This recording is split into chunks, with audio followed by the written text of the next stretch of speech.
Thank you. Well done. Thank you. I want you to get me a fresh beer. You serious? Now! Now! Holy sir, you son of a bitch! Oh, the way you smile every time, Wade, it just gets me going. I can't not laugh. It's a great intro. Welcome into the Beer 30 Dynasty Football Podcast, where we drink and we know Dynasty. I'm your host, Colton. With me today, we got Grant Larson. What's up, everybody? Brandon Wade's back on the mic. What's going on, everyone? And we got a very special guest with us today, and that is Mr. Alex Satunas. How we doing, everybody? Glad to join the pod. Yeah, welcome, bud. You get to join on our 10th episode. It's kind of a big deal for us here today.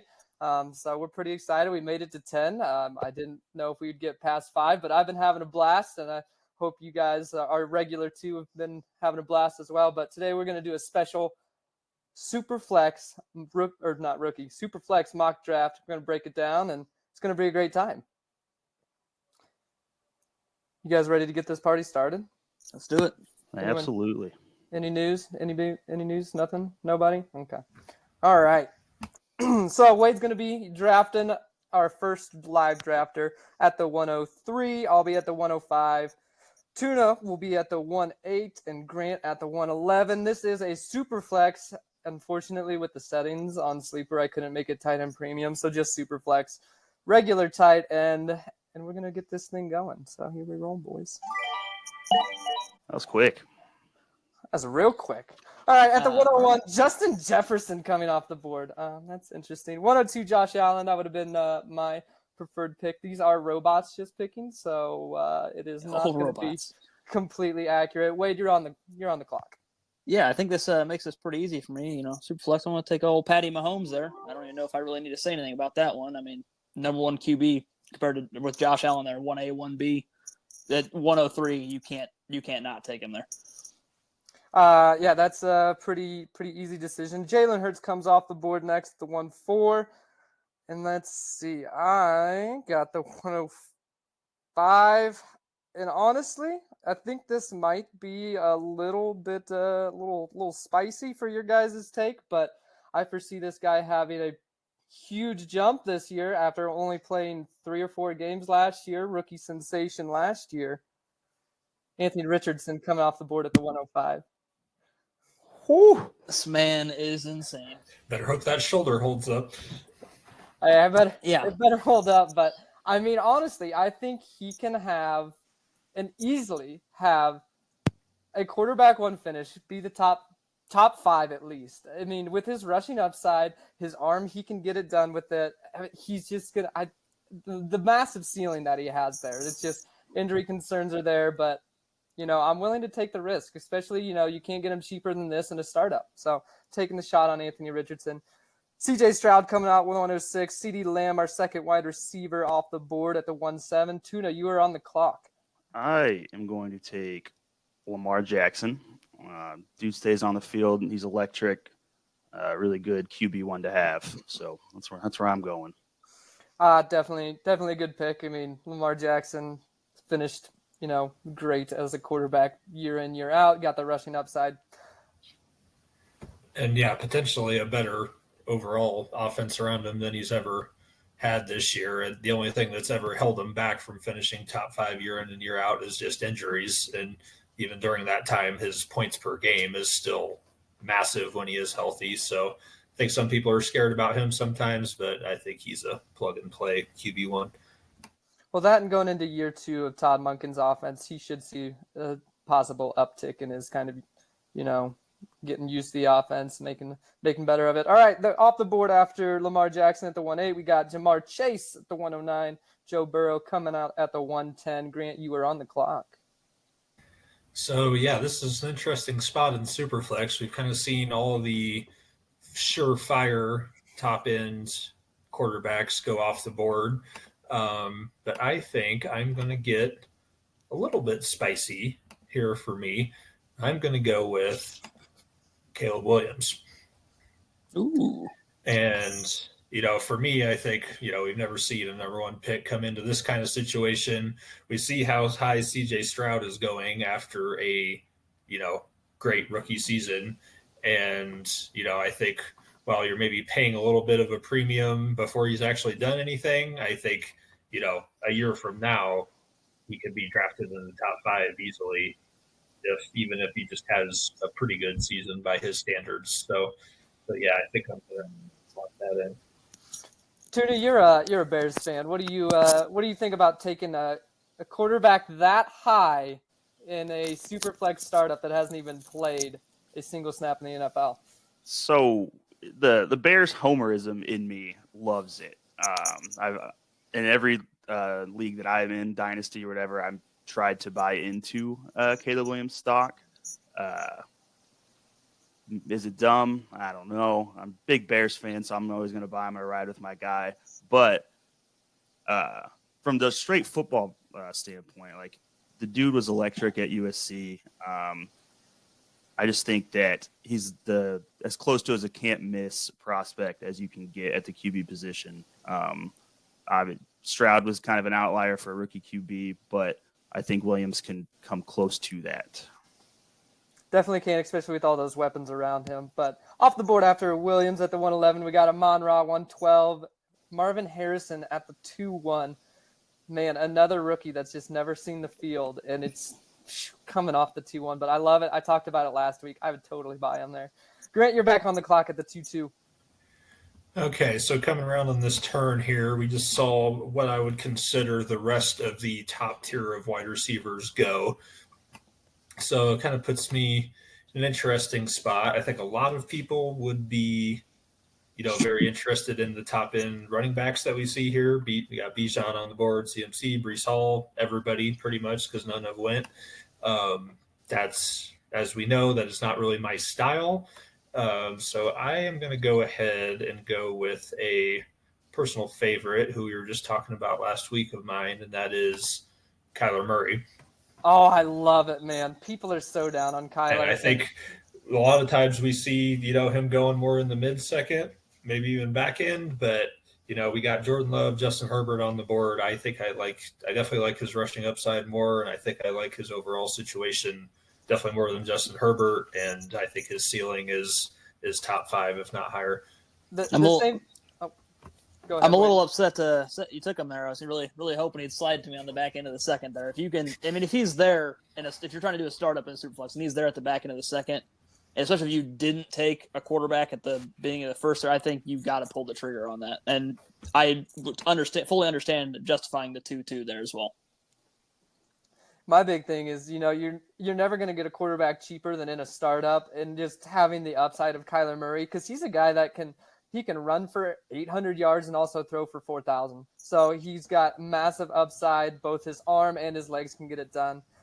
After Kyler Murray comes the 2-3, Bijan Robinson, 2-4, Christian McCaffrey. How do you guys feel about Christian McCaffrey coming off as the second running back of the board? Are you guys there with him? What about you?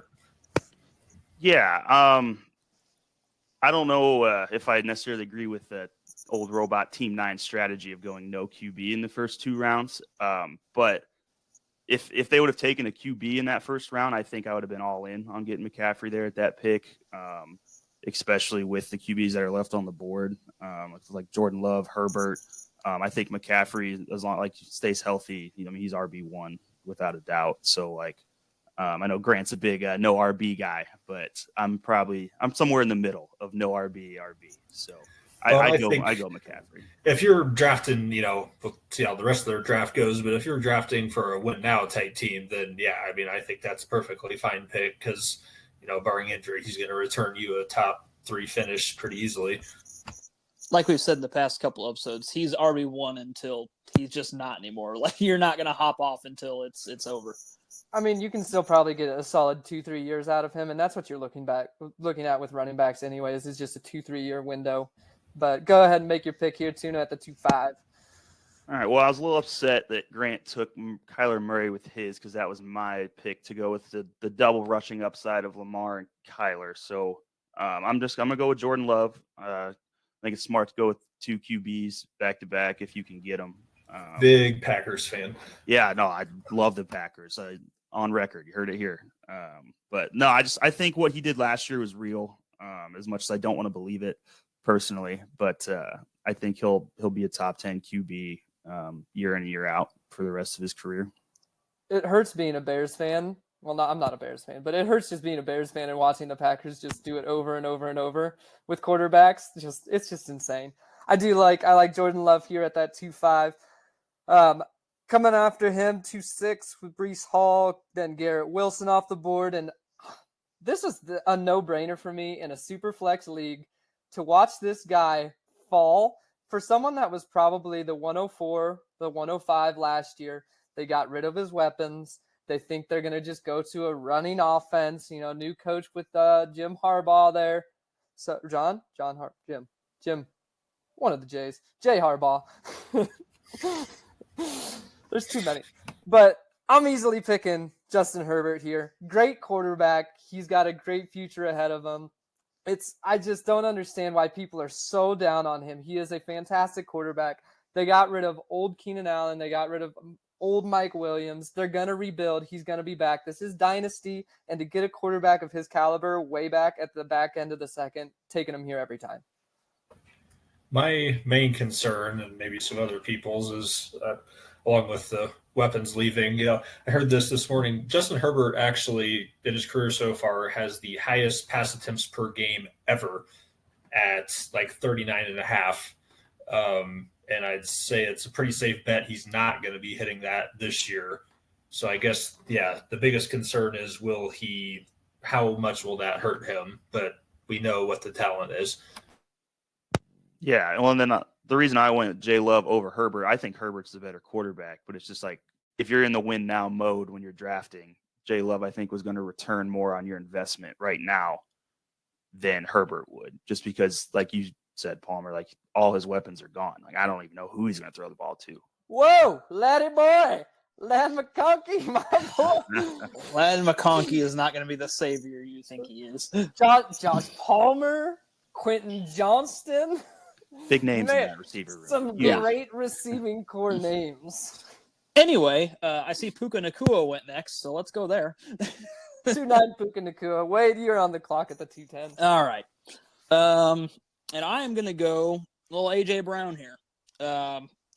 Just at that spot, I would understand if you wanted to go Jahmyr Gibbs there as running back. I am still kind of not taking running backs that high, even though I have done it in the past. I'm kind of leaning the other way.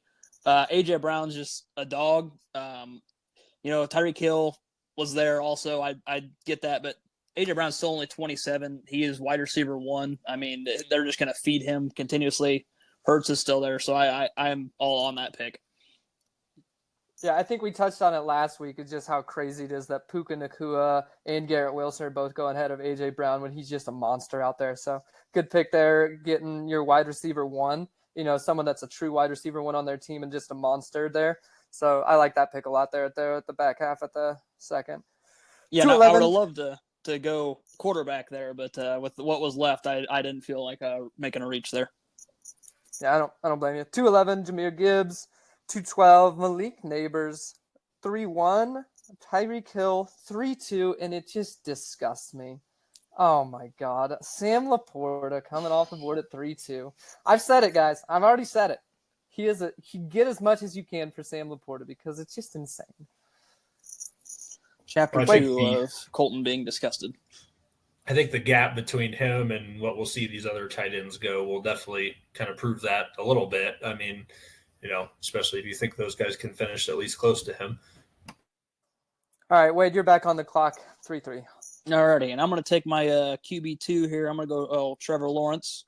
I know we've talked about him before. I think, it's going to be the best collective team he's had around him, and I'm just going to bank on him, pulling through, and, he's got the deal there to stay there for a little longer, so I'm all over that. Jaden Daniels, I would understand the rushing upside there. I'm just not a huge fan overall and long term, so I'll take Trevor Lawrence there. Especially someone that was coming off the board like 107, 108 last year. It's another Justin Herbert situation that they just fell this year. So I can't agree more with this one. You get your second quarterback. He just got extended. He got the bag, so he's going to be there. So I like that pick a lot. I was really sad to see Jaden Daniels go at the 3-4 because I would have taken my third quarterback, to be honest, if he was still there. Jaden Daniels off the board, though. So I'm going to be looking here now. I was looking at kind of my options left. Jonathan Taylor's still on the board here. Like him a lot, obviously, Colts fan. But I'm looking to get some more wide receivers here in this area, and I'm looking at some wide receivers with the upside. Got Chris Olave on the board, Drake London, Brandon Ayuk. 3 guys I all really like a lot, but there's just one guy that I think has a higher ceiling than the other 2, especially with his quarterback, bringing in Kirk Cousins in this year, and they still drafted Michael Penix if Kirk Cousins doesn't, either pan out long-term or if the heel is giving him more problems. But I went Drake London there at the 3-5, got myself a solid wide receiver 1 with someone I think has a lot of upside. I like Drake London a lot. I've drafted him in a lot of leagues and sold him in a lot of leagues because I didn't know what would happen. And then they bring in Kirk Cousins and Michael Penix, and I'm a believer now, and I think he's going to turn his career around here. Yeah, and I think he was just drafted. That would be wide receiver 11 for him, which is pretty much right around what his price is now, which we've talked about how that could be quite a risk at, what his production's been so far. But also, as we said, a year from now, he could be going a full round above that if things really click with Kirk. Spicy, a little bit of spicy take here on Drake London. They're on the same team, but could he be the Kyle Pitts of wide receivers? What do you guys think? Don't be throwing the disrespect at my boy there. He kind of has been this point in his career, but also him and Kyle Pitts might just both live up to all their potential this year. Well, here's even the spicier. Is Bijan just the Kyle Pitts of running back? just keep adding it full up. Of Kyle Pitts. The whole team's Kyle Pitts. They all got drafted at the 8 spot. They're all just Falcons 8s. It's just bad luck to be drafted at the 8 spot by the Falcons. Michael Penix, R.I.P. Jesus. All right. After Drake London, there goes Jonathan Taylor, then Chris Olave. Not a single one of us has drafted a single running back. So are we all 0 RB here? Are none of us, gutsy enough to take the RB early? So far, I think the value has just dictated that, at least on my end. Yeah, I'm close here with my pick coming up here, or that I have right now. I'm going in between Saquon and Brandon Ayuk. Just trying to decide which one that I think will be better for my team. I'm going to go with Ayuk. I think that he's kind of established himself as like an alpha receiver, that he's going to command targets, whether he's still with the 49ers or if he gets traded. I honestly think for fantasy purposes, obviously depending on the team that he gets traded to, it might be better for him to get out of San Fran and really like just establish being the go-to guy instead of being in a room full of go-to guys. But he still produces. I mean, he's wide receiver 15 last year, I believe, in PPR. And that's with the room full of CMC, Debo, Kittle. Like, that's tough room to get receptions in. But I believe that he's still going to. I think he'll turn in a top 10 wide receiver season, if not this year, the year after.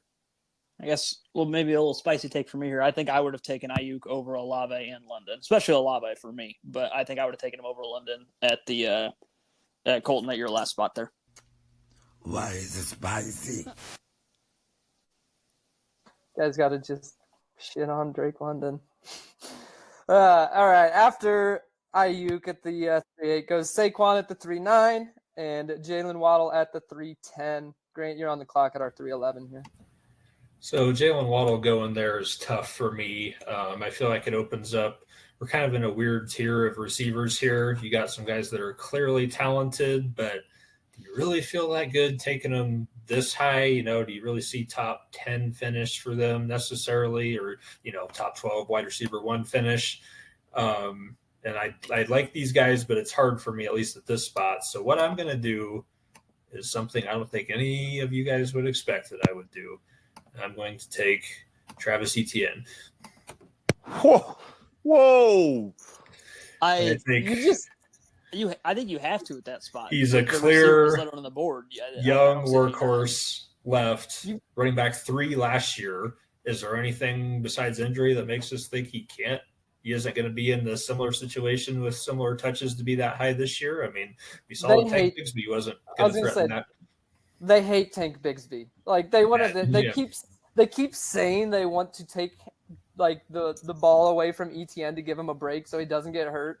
And then they don't do anything about it in the offseason. And now all that's been coming out about Tank Bigsby is like, oh, he might be able to do something for us. Maybe. Pretty much whenever he touched the ball last year, it ended up in the other team's hands, either by fumble or interception off his hands. So, yeah, I don't think they're feeling super comfortable there, and there's nobody else really. So I like the pick, Grant. I don't like that you've been lying to our listeners for so long, saying that you're a 0 RB guy. I was fully ready to, but you got to play the board as it comes to you. Well, now that Grant's taken an RB, we can all finally take ours. That it must be past the 0 RB point.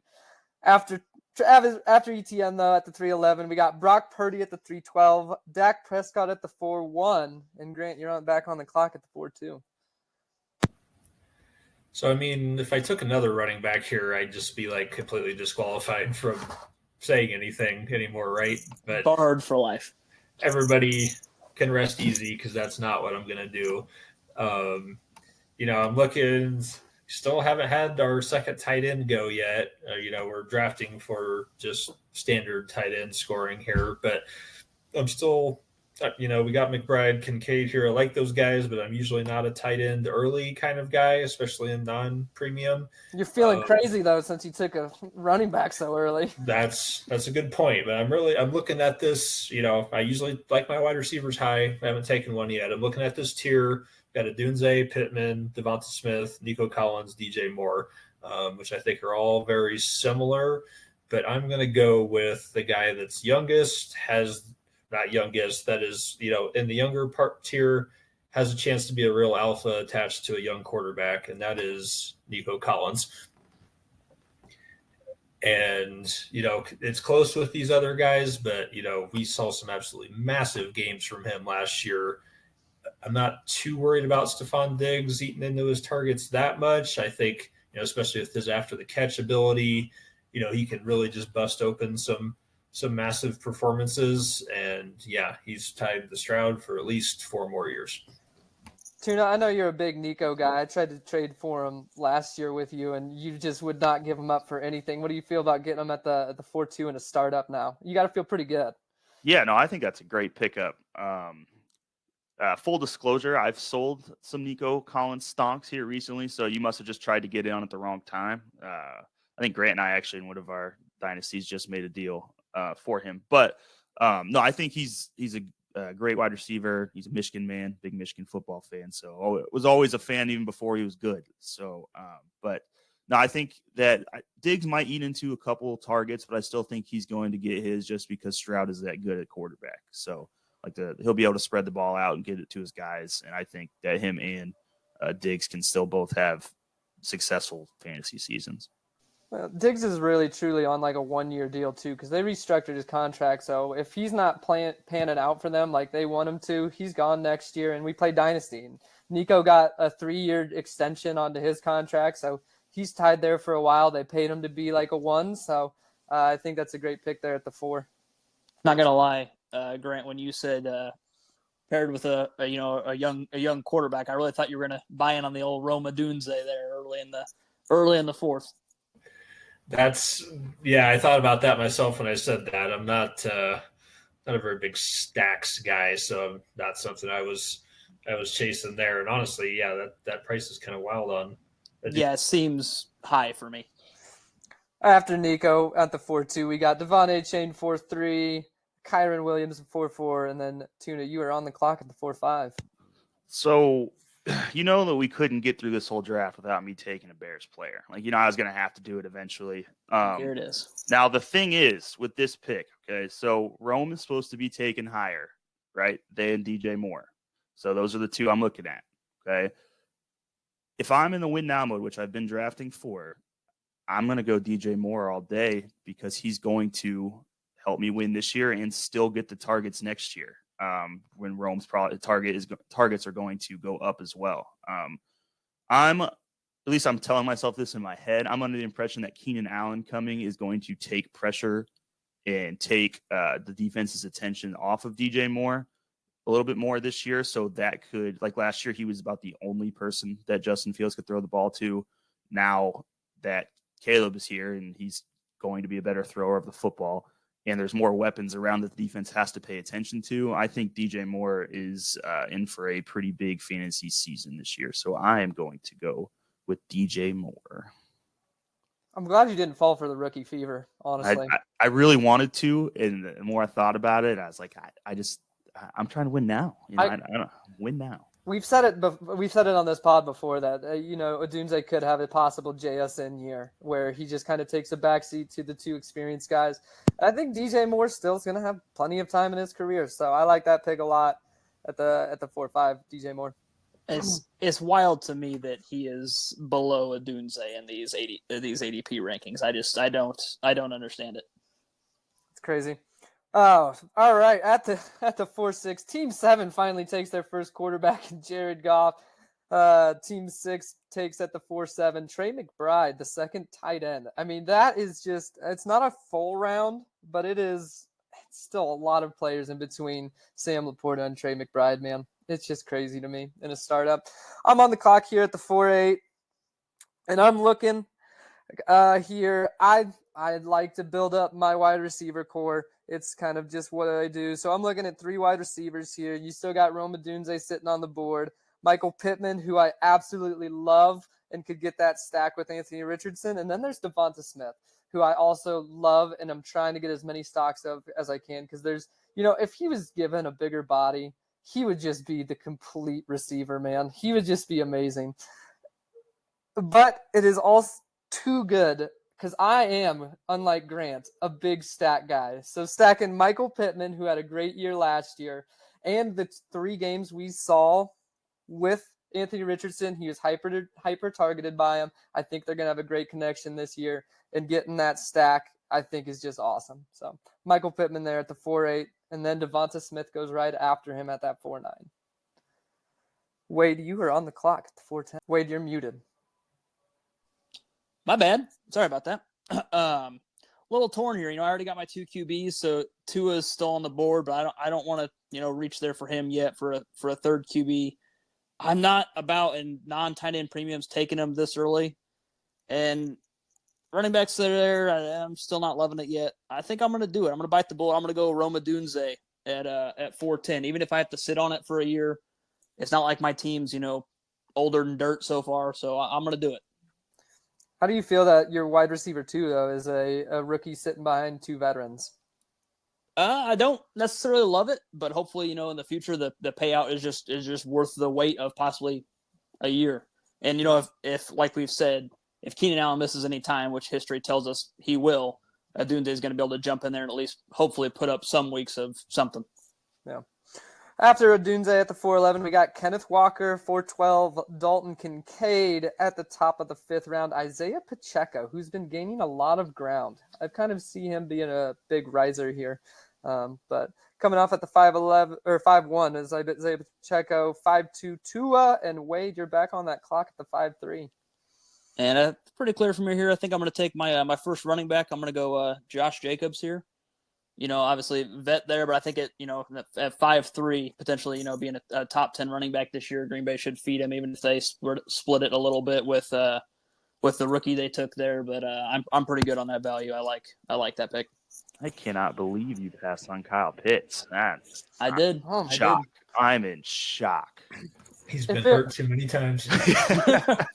If it was a real draft, Wade would have definitely I'm taken still him. all in forever. 100%. I can't do it. I wouldn't take him with Kelsey still on the board there. I think I would still go Kelsey by far. Oh, man. Josh Jacobs at the 5-3 Wade. In the 5-4 Kyle Pitts. I'm on the clock here at the 5-5, and like I said, I like to build up my wide receivers, so I'm still kind of searching wide receiver here, and there's one that I've kind of got my eye on who's still the true wide receiver, one on his team. He's tied to Geno Smith, so we'll see kind of what his future holds here in the quarterback situation. But a whole new offense coming in as well with a new head coach and everything.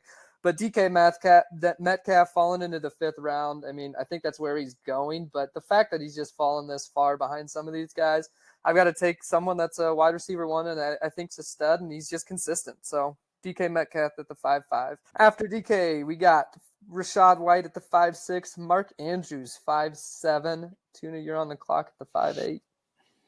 All right. Well, I am going to continue down my win now path and take Travis Kelce. Maybe I only have 1 year with him, but it should still be a big year as long as him and Mahomes are on the same team. I think he's going to keep putting up top 3 tight end numbers year in and year out as long as he plays. Yeah, I mean, he said that he's even wanted to play longer too, so you could still get another couple years of production out of him.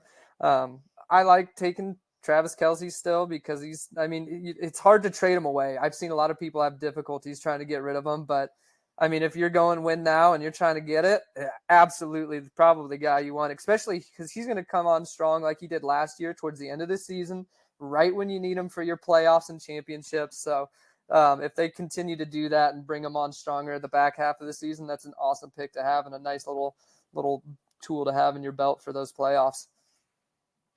After Travis Kelce, though, goes Brock Bowers at the 5.9. 5.10, another Michigan guy for you, Tuna. J.J. McCarthy at the 5.10 spot. Is that a little high for you guys for taking a shot on J.J.? For me personally, Michigan man, love Michigan, but yeah, I think so. With who is still on the board, like Kirk Cousins is still there. He's, as long as he's healthy, is still a very solid fantasy quarterback. It just kind of depends, I guess, on what you're going for. Like, do you want to draft on upside and longevity with McCarthy, or do you want to go with a guy who's going to give you at least 2 or 3 solid seasons that you know is going to happen as long as he's on the field? I would personally lean that way, but yeah, I could see McCarthy going here. Me personally, don't love it. Well, I mean, Drake May's still on the board. I mean, he was drafted way higher in the same draft. He's kind of just in the freaking dirt right now. But, I know people love the offensive situation in Minnesota, but there's a chance that J.J. McCarthy doesn't start week 1. I feel pretty comfortable that Drake May is going to start week 1, but, Jacoby Brissett's there. I guess we'll see. But, yeah, that's kind of insane to me because May has just as many tools, in my opinion. Yeah, that's exactly what I was going to say is you got May on the board. If you're going rookie, I think I'm taking May over JJ 10 out of 10 times. Yeah. All right, great. You're on the clock, 5.11 here. Yeah, tough spot because we just had a nice run on tight ends, which I was kind of hoping to go here. Really don't like this tier of running backs either for the most part. You either got kind of, younger upside projection guys or vets that I just feel like it's too high for. So we're going to go back to the well at receiver.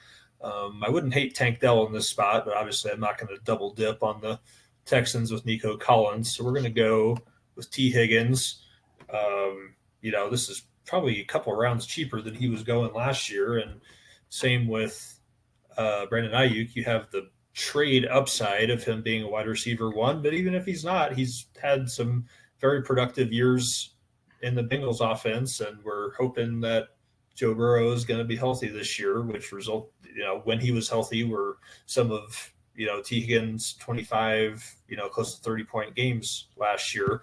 So, yeah, I'm, taking 2 guys that have massive upside at wide receiver week in and week out. I'm definitely good with that.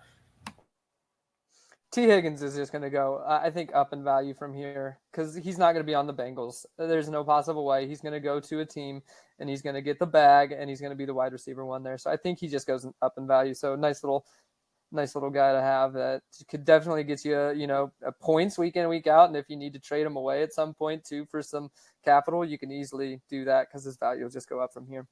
And 5.12. Oh, go ahead, Wade. Sorry, I could be wrong here, but piggybacking off of your draft how he was last year, I'm pretty sure he was going mid to late 3 last year in startups. So that's kind of ridiculous, a 2-round drop. Yeah. After T. Higgins, it goes Zay Flowers at the 5.12, and then James Cook at the 6.1.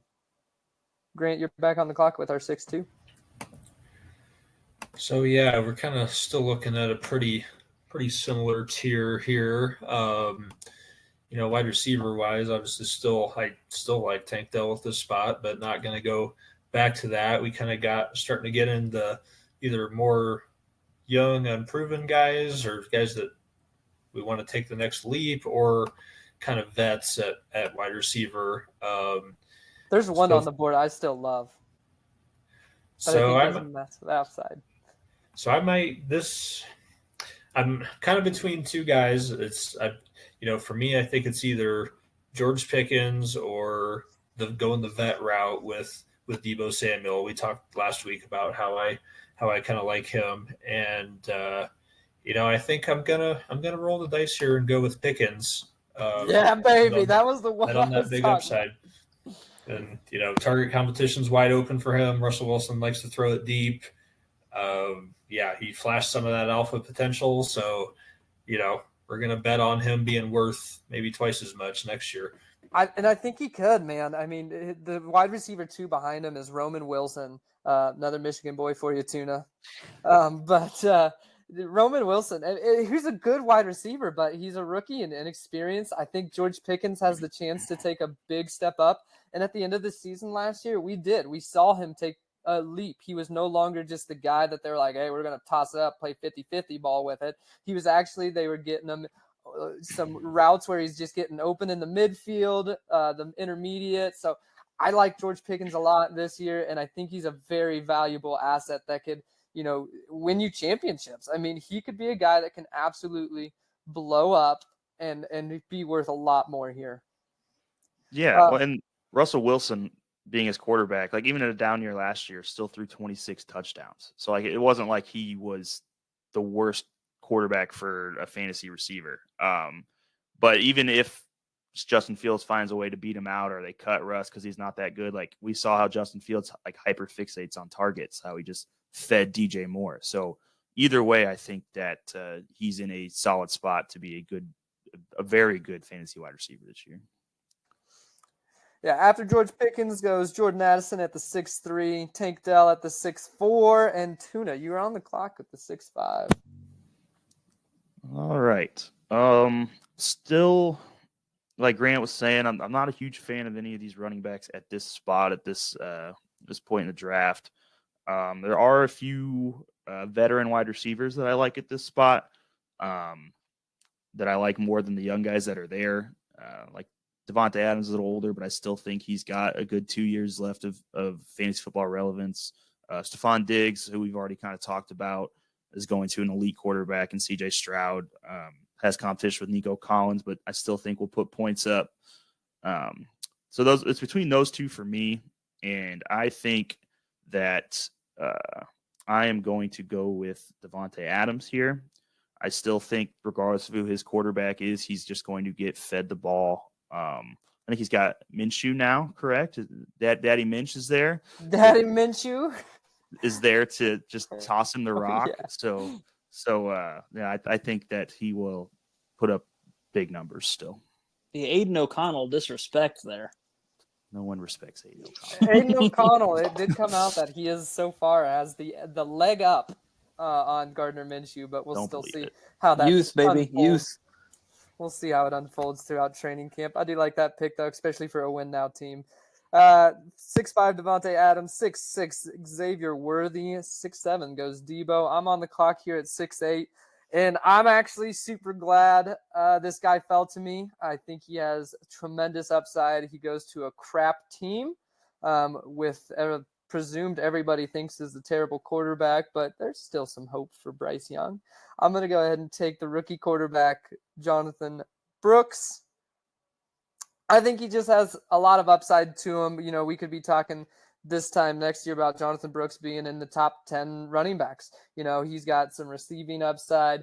He can run in between the tackles. The reason he fell so far this year and he fell to the second round was still the first running back taken is he tore his ACL last year. So he will be recovering from that this year. So I'm going to have to kind of look later on down the draft here, maybe get a couple of more insurance backs that'll kind of help me get through a little hump at the beginning of the year. But hopefully come that back half of the year, Jonathan Brooks really steps into his form and becomes the running back I think he can be. All right. After Jonathan Brooks goes Derrick Henry at the 6'9". Wade, go ahead and bring it on the 6'10".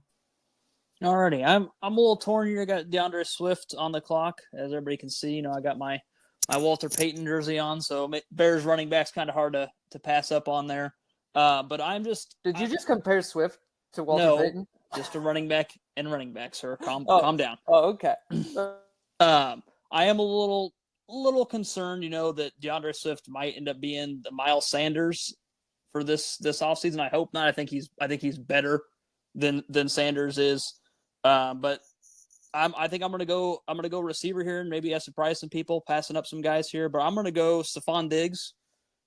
Older, obviously, but I think that just the production's gonna be there, and that'll maybe hold me over for my Roma Dunze pick early on. I don't mind getting Diggs. It's just, man, I could see, a lot of these receivers, like the older receivers that go to different teams, sometimes it just doesn't work out. I'm terrified that could absolutely happen to Stephon Diggs, in the fact that he's had attitude issues, is working on his third team now and has had issues and everything. It's just, man, he terrifies me. But if he plays and does well, he's going to get you points. So definitely a risk worth taking there at the 6'10". So yeah, I'm just going to bank on Stroud cooking.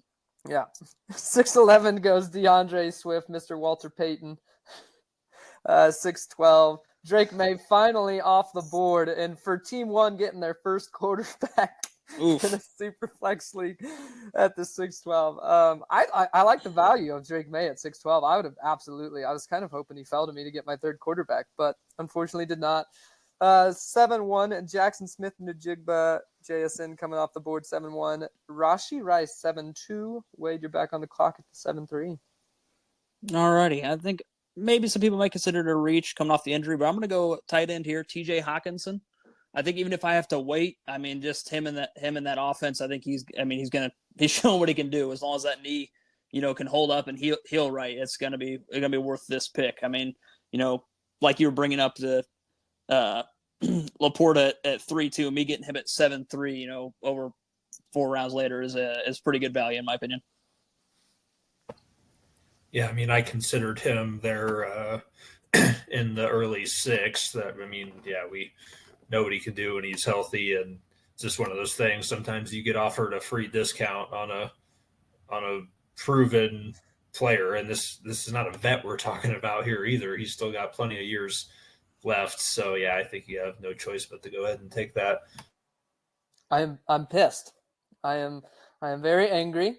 I don't know if you saw my fist shake at you, Wade, but I shook a fist at you because I was hoping... see your Grandpa Simpson shaking fist at clouds. I was hoping TJ Hawkinson fell to me, but after Hawkinson went Jaden Reed at the 7-4. I'm on the clock at 7-5. Really wanted Hawkinson. Because now I feel like we're just at a weird spot with tight ends. George Kittle's still on the board. Jake Ferguson, David Njoku are there, but it's just guys that, we've talked about Kittle, how he can blow up for a game, but also just vanishes. So I'm going to I think I'm going to go ahead and go back to the old wide receiver board and see what I've got here. Brian Thomas Jr. still there. My boy Ladd McConkey's still there. You still got Mike Evans, Keon Coleman. So a lot of rookies, young wide receivers coming up, and having Justin Herbert and what appears to be his new wide receiver 1 still sitting on the board for there, and having a double stack, Herbert and Ladd McConkey. I think I got to take that. Grant just hates the stacks. He's just mad that I'm just stacks on stacks on stacks. You'd be killing it if this was best ball, but there's not. Everybody has their own value by themselves. Coming off the board after Ladd McConkey is Brian Thomas, and then Keon Coleman at the 7-7. Tuna, you were on the clock at our 7-8. I am finally going to take my first running back, and I'm going to go with Joe Mixon. I think, Joe Mixon has been a top 10 PPR running back for the past 3 years. He's still on a very good offense there in Houston. I think that he might kind of become like the new, Connor. running back from Arizona. I forgot his name. I'm blanking hard. James Conner. James Conner. There we go. That he might be the new James Conner in the fact that people just keep writing him off and think he's done, and he's just going to keep putting up top 10 running back seasons until one of his legs gives out. So I'm going to take him there. I think that's really good value to get a guy that's going to score quite a few points for the fantasy team this year. No, and I think, Joe Mixon can be the absolute anchor of zero RB teams this year, especially maybe a little more premium zero RB, I guess. I mean, because you could wait until round 8, 9, maybe to get somebody like Connor, but, you go a little bit earlier, you get somebody in a better offense that maybe still has a little more juice left. I'm a big fan of getting him in this area. I definitely saw him on the board, and I was like, there's no way Tuna passes on him because this is the perfect win now running back here. But after Joe Mixon goes Trey Benson, and then Mike Evans. Jeez, couldn't read for a second. Mike Evans at the 7:10, and Grant, we got you on the clock at 7:11.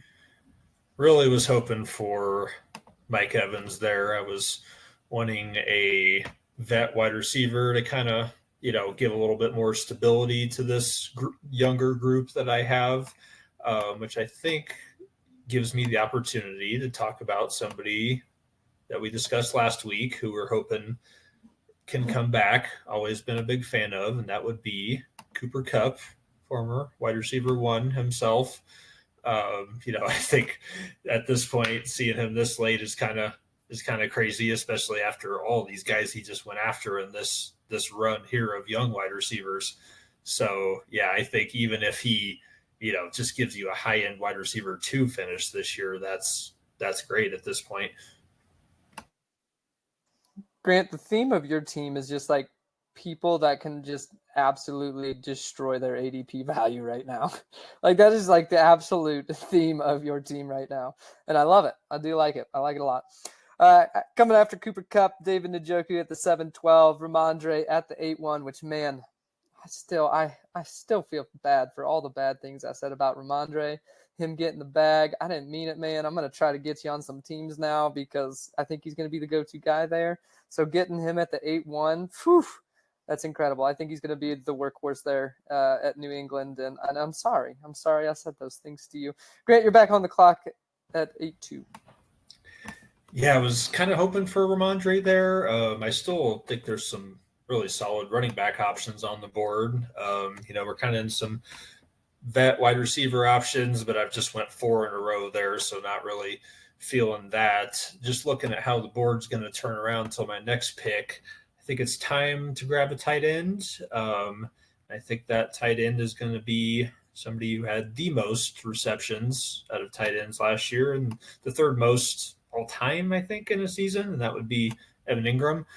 I think this incredible value at this point. The situation hasn't really changed. He's still 30. Even if it's just one good season out of him, I think it's definitely worth it at this point. I can't win with the tight ends at this point. I was looking at the board. I'm like, oh, perfect. Evan Ingram should fall to me right there. And he is not now. And I'm just getting absolutely sniped left and right now. And I'm hating it. I'm hating the tight end position. Wade, man, both of you suck. After Evan Ingram goes Jake Ferguson at the 8-3, Bryce Young at the 8-4, which just is crazy to me. Man, people hate him. I mean, Team 9's first QB. They're on the board. On the board for QBs. Wow. I mean, not a bad QB to have. He's at least got 2 years of playing. I mean, they're going to give him a chance. 22. He's at least got 2 years. I mean, the bar is so high. I mean, if he looks bad again this year, they're still going to give him another chance next year is what I mean. I mean, he was the number 1 pick, so he's going to have a chance to play. And just the fact that he's fallen this far down, there's still a chance. David Canales, he's a quarterback whisperer. Tuda, you're on the clock at 8-5. All right, I'm going to go ahead and take another running back. I'm going to go with Alvin Kamara. I think he's in somewhat of a similar boat as Mixon outside of his offense isn't quite as good, but he will just get checkdowns all day from Derek Carr. He'll still carry the rock enough times a game. So I think that, especially in the situation that I'm trying to put my team in for year one, I think he fits in very well. Yes, Yeah, I mean, perfect one for you there in the win now thing. And like you said, check down King Derek Carr there. Yeah, I mean, 75 receptions in 13 games last year. I mean, that's just insane. All right. After Alvin Kamara, Deshaun Watson at the 8-6, Kirk Cousins 8-7. I'm on the clock at the 8-8. I'm looking at the board. George Kittle's still there for the tight end position, which makes me at least somewhat happy. So I'm definitely need a tight end. I have no tight ends, but I'm looking at the guys ahead of me, and they all got tight ends. Kyle Pitts, TJ Hawkinson, Sam Laporta, Dalton Kincaid. So I know Wade's listening to me say this right now, so there's a possibility that he go ahead and takes insurance with George Kittle and TJ Hawkinson. But I also need another running back, and this is a guy I think that has fallen a lot this year. He had a rough comeback last year after an ACL tear with Denver. Denver's offense wasn't firing on all cylinders, but I think Javonte still has some life left in him. People are down on him. He was still recovering, so I'm going to go ahead and take Javonte Williams here and hope for the best. I will absolutely sell my life if Wade doesn't pick who I think he's going to pick right here, but off the board. Sell your life. All right. Well, now I got to think outside the box and pick whoever you think. After Javonte at the 8-8, Najee Harris comes off the board at 8-9. He was another guy I was definitely thinking about, but Javonte just had a little bit more youth to him, so I went Javonte over Najee there just because of that. Wade, you're on the clock at 8-10. Don't make me hit you. Oh, you mean take George Kittle? All right. No, I am going to go another vet wide receiver. I'm going to go with Terry McLaurin here. Between him and Amari Cooper there, I'm hoping that got new quarterback there in Washington gives Terry a little boost there. He's already quietly really good anyway. 28 compared to 30 with Cooper there, and there's a chance that he would just come around, and it looks like he's going to be there for me at the next pick anyway. My life has been sold. It is now forfeit. I now own you. I really David Montgomery for sure. 1,000%. Yeah. Spot on. At least you guys know. But yeah, no, I thought for sure former Bear running back need good value. Yeah, but I was kind of hoping he would be there for this next one, but I was fine if he wasn't. Well, David Montgomery comes off right after at the 8-11, and then Baker Mayfield 8-12. Zamir White kicks off the 9th round, and then Tajay Spears 9-2. Wade, you're back on the clock at the 9-3. All righty, I am back here. Top running back left, Tony Pollard, Aaron Jones. I would like Aaron Jones here over Pollard, but I think I'm just gonna, go the guy I was just talking about. I'm gonna go Amari Cooper here. I think he's quietly still one of the most consistent and best receivers in the league. Constantly just put up 1,000 yards no matter who the hell's at quarterback. I mean, Flacco comes in and just Amari Cooper goes dog mode and just cooks. So I mean, I don't think it matters there. That gives me 5 wide receivers, plenty of flexibility for the flex there, and to cover Rome Odunze possibly being a JSN this year. Why? Oh, I'm sorry. Did you want Amari Cooper? No. George Kittle goes off after Amari Cooper at the 9-4 for his second tight end. In a single tight end league, not premium either. Why would you pick? Oh man, that would have been insane value for you, but would have been great value, but it was not meant to be. All right, well, we are just gonna go ahead and punt the tight end position at this point. And I'm kind of looking at the board here, seeing what I need, what's left, and there's still, I think, a lot of value guys on here. Christian Kirk, Ricky Pearsall. I'm not going to say Xavier Legret, make Grant throw up a little bit. There's not value there. But there's one guy that I am very high on that I like a lot, who I know will not come back around to me. He's moving back into the slot position, and that's Chris Godwin for the Tampa Bay Bucks. After Chris Godwin, we got Tony Pollard at the 9-6, Blake Corum 9-7. Tuna, you're back on the clock with a 9-8. With this pick, I'm going to go ahead and take I'm going to take a page out of Palmer's book and go with a stack here. I'm going to go with Christian Watson. Stack him with Jordan Love. I still think he has a chance to be wide receiver 1 in that room if anyone ever steps up and takes it for more than 2 games at a time. But I think that he's probably the most talented out of the group, so I'm going to bet on him. Definitely the most athletic, that's for sure. Definitely has I think one of the highest upsides of that one. But after Christian Watson goes Bo Nix at the 9-9, then Aaron Jones. Grant, you're on the clock at 9-11. That's unfortunate, but everybody's going to be talking about, stack this, stack that. Well, I'm going to be stacking these points with Christian Kirk, who is, in my opinion, the true wide receiver 1 of Trevor Lawrence. Am I doubling up with him and Ingram a little bit? Yeah, but they coexisted just fine last year. And, I think if anything happens to either of them, it boosts the other's value even more. He's not old. We got a lot of older wide receivers going at this point.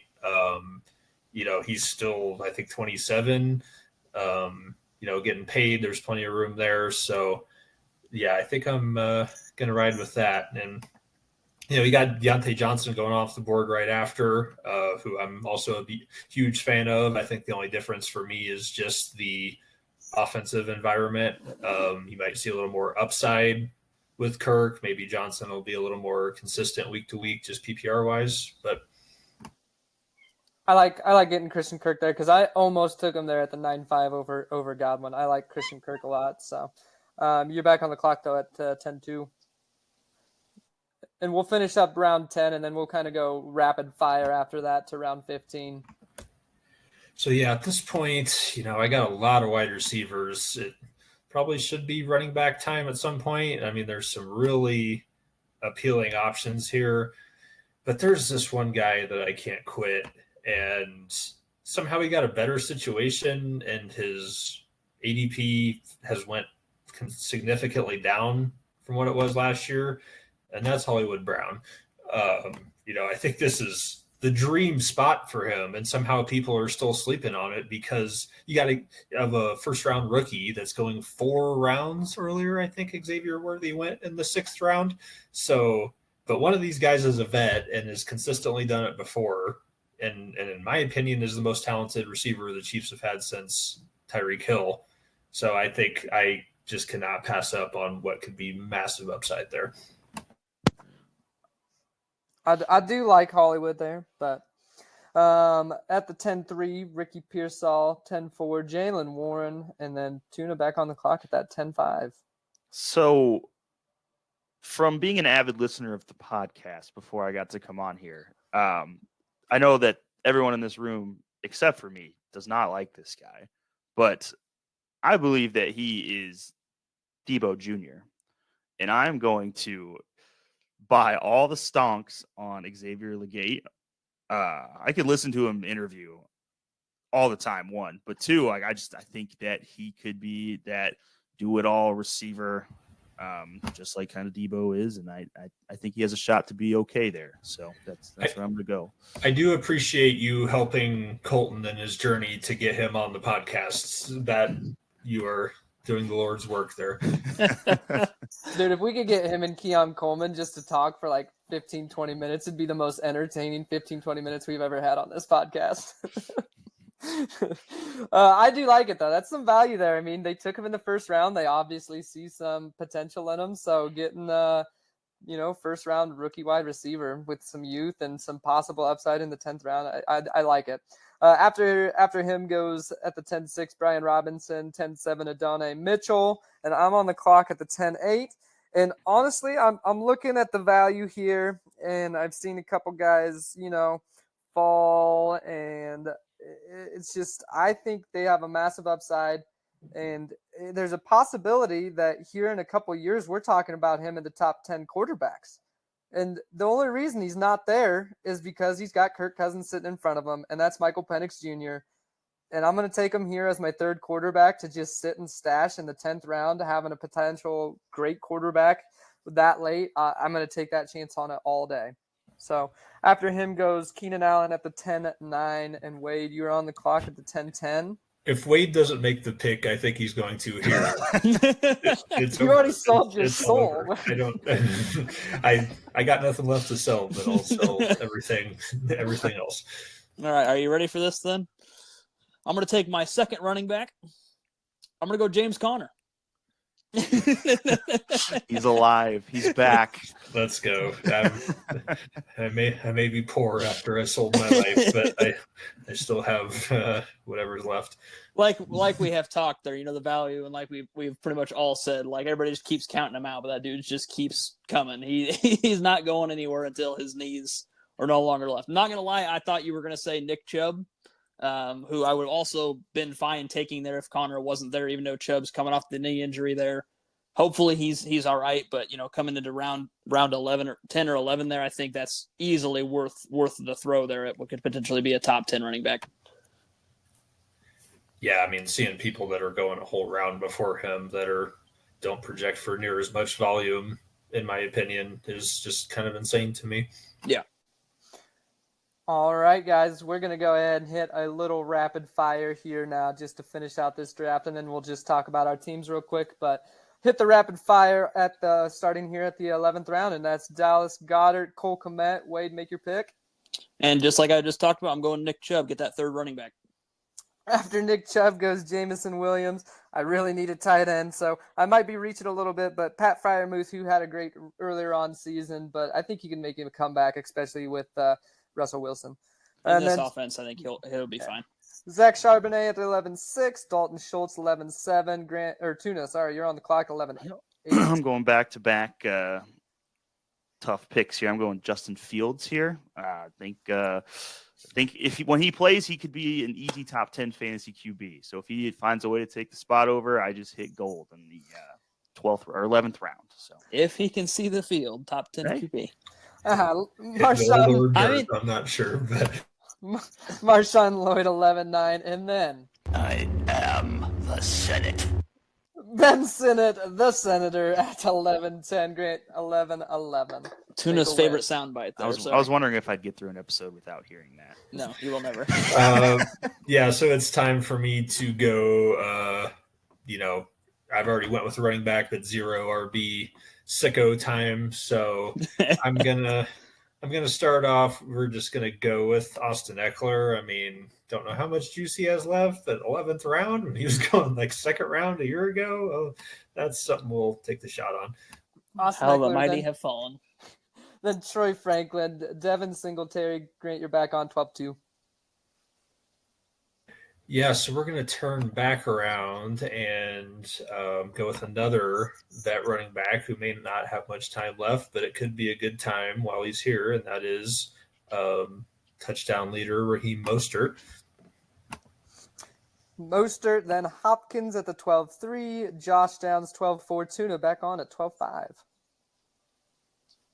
I'm going to go ahead and take my real QB3 here and go Matt Stafford. Oh. Love that value. Chase Brown goes after him at the 12-6, and Jerry Jeudy 12-7. I am in need for some running back, so I'm going to take Jalen Wright, rookie for Miami. After Jalen Wright, Kendre Miller at the 12-9, 12-10. Wade, you're on the clock. And I'll just keep rolling. I'm going to take my QB3. We're going to go all Aaron Rodgers. Hopefully he doesn't blow out his other Achilles.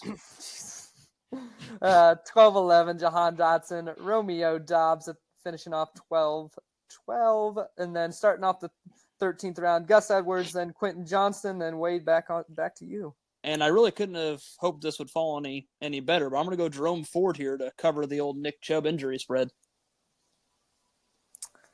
I do like that there. After Jerome Ford goes Cortland Sutton at 13-4. And I've said it earlier, I like Roman Wilson a lot, so it's an easy pick for me there, getting a young rookie there at 13-5. Then goes Khalil Shakir, Jacoby Myers, Tuna back on at 13-8. I'm going to hop on the old running back train here and go with after Zeke comes off, Luke Musgrave, then Jermaine Burton, another rookie wide receiver I like a lot. Grant, you're on at 13-11. Yeah, so it's tempting to go some kind of running back again here just to shore up what I got there. But, looking a little weak at tight ends. The options are getting pretty thin, so I'm going to grab a very talented handcuff in Isaiah Likely. Love that. After him goes Chuba Hubbard, then J.K. Dobbins back on at the 14-2, Grant. And it's getting very late, so I suppose I should grab a QB3 in a Superflex league. So honestly, got some decent options left here, but I think I'm going to go with a less safe one, but maybe that has more upside, and that's going to be Will Levis. I love that pick at the 14th round. That's pretty good value. Yeah, absolutely. 14-3 Kamani Vidal, then Gabe Davis, 14-5 Tuna. I'm going to go with Mike Williams here. Maybe he can stay healthy, and with a good quarterback again, he can kind of get back to his old form. 14-6 Dontavian Wicks. Then Jatavian Sanders comes off the board. And I also need another quarterback. I have Michael Penix, but it's unlikely he sees the field this year. So I'm going to be taking good old Geno Smith here. A guy that we talked about last week who has a potential upside. And then after him goes Keaton Mitchell at the 14-9. Wade, you're on the clock at 14-10. Making out with your dog again. Man, this is on YouTube finally. People are going to see it finally. Yes, I'm not crazy. How about you just blow it out first of all?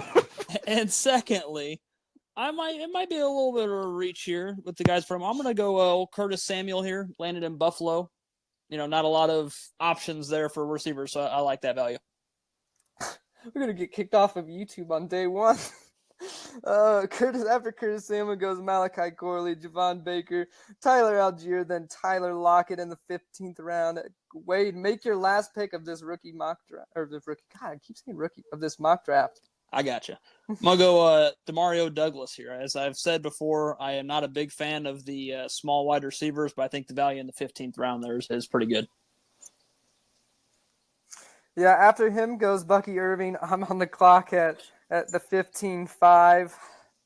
And, man, it starts to get ugly here in that 15th round. And I'm just searching for any bit of hope here. And I think I'm going to have to take a chance on running back. And I'm gonna go ahead and say that this guy's going to take some goal line work away from James Cook. And that's Ray Davis for the Buffalo Bills. Hopefully he gets some touchdown upside to him. But, at this point in the 15th round, you're just looking for upside at any point. After him goes Roshan Johnson at the 15-6, and Antonio Gibson, and then 15-8 Tuna. You are on for your last pick. I am going to round out my team with the son of a Hall of Famer and go with Brendan Rice because maybe he can be like his dad. Why not? Just taking shots. After him, Rashid Shaheed, then Braylon Allen Grant, 15-11, last pick. Last one for me. I think I need to shore up my running back room a little. There's two options that are kind of handcuffs, / contingent plans for vets out here. I'm going to go with the one I think has a little more chance to get a lot of work, and that is Rico Dowdle. The draft has ended, everyone. Good luck. I do like Rico Dowdle there, just getting a chance in Dallas. But I'm going to go ahead and break down my team real quick. Just going to say who's all on it. And at my quarterback, I got Anthony Richardson, Justin Herbert, Michael Penix Jr., Geno Smith. At the running back, I have Jonathan Brooks, Devontae Williams, Jalen Wright, Ray Davis. So might need to do a little bit of trades here and there, boost up that running back. But wide receiver looks great. Drake London, Michael Pittman, DK Metcalf, Lad McConkey, Chris Godwin, Roman Wilson, and tight end, sad, lonely Pat Freiermuth. Wade, who do you got on your team, man? All right, I'll just go down my list here. QB, I got Patrick Mahomes, Trevor Lawrence, third QB, Aaron Rodgers. Running backs, got Josh Jacobs, James Conner, Nick Chubb, Jerome Ford.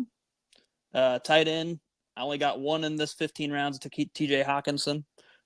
Receivers, A.J. Brown, Roma Dunze, Stephon Diggs, Terry McLaurin, Amari Cooper, Curtis Samuel, and Demario Douglas. And, I will admit, going into after my ninth pick there, where I took Amari Cooper and only having Josh Jacobs at running backs, I was a little worried, but I think it rounded out pretty well getting Chubb, Connor, and then Jerome Ford in those rounds. Tuna, who you got on your team? All right. At quarterback, I have Lamar Jackson, Jordan Love, Justin Fields and Matt Stafford. At running back, I've got Joe Mixon, Alvin Kamara, and Ezekiel Elliott. At receiver, I have Brandon Ayuk, DJ Moore, Devontae Adams, Christian Watson, Xavier Legate, Mike Williams, and Brendan Rice. And then at tight end, I only have one. I have Travis Kelce. My team, if it were like we get through the season, we're at the halfway point, would be a team where I'm either selling my first probably to go for it, or I'm selling half of these people for draft picks. Classic one or the Tuna. other. Classic Tuna. All right, great. Who's on your team? So let's see. At quarterback, I have Caleb Williams, Kyler Murray, and Will Levis. Running backs, Travis Etienne, Austin Eckler, Raheem Mostert, Rico Dowdle.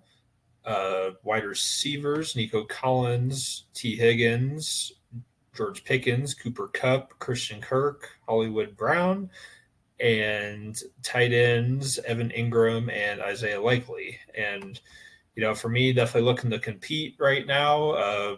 The running backs, if they hit, it could be great. The depth could be low there, so may need the trade to supplement that. But always looking to just work off a strong core of wide receivers, which, I should have that can carry me for a couple of years, maybe more, hopefully. And I've got to, I always like working with kind of more vet tight ends that have good production. So got one of those, and then a young guy that can potentially step in for him. Well, good stuff. Broke down this Superflex mock draft. Next week, we will be back to breaking down our divisions. We're going to start out in the AFC North. So I had a fun time doing this mock draft with you guys. Tuna, it was great having you on with us, buddy. Hopefully we can do it again sometime. Yeah, no, I appreciate you guys having me on. Like I said, big fan of the show. So haven't missed an episode yet. Now that I've been on one, probably won't listen to myself. So I'll probably miss listening to this one. But it is hard to listen to yourself, yeah. not gonna lie. No one wants to hear themselves talk. You can find us on wherever you get you guys' podcast, Spotify, iHeart, Amazon. We're everywhere. You can follow us on Twitter at Beer30Football and me at FFCaptain22. And I'm your host, Colton. We got with us Grant again. Hope you enjoyed this, everybody. Stay cool this weekend. Wade, say goodbye to the folks. Take her easy, everybody. Have a good weekend. And Tuna, you get to give us the final sign off. Give us something good, man. Oh boy, hey, honored to be here. Great show. Thanks for having me. Have a great weekend, everybody. Hey, have a good one, guys. Thanks for listening.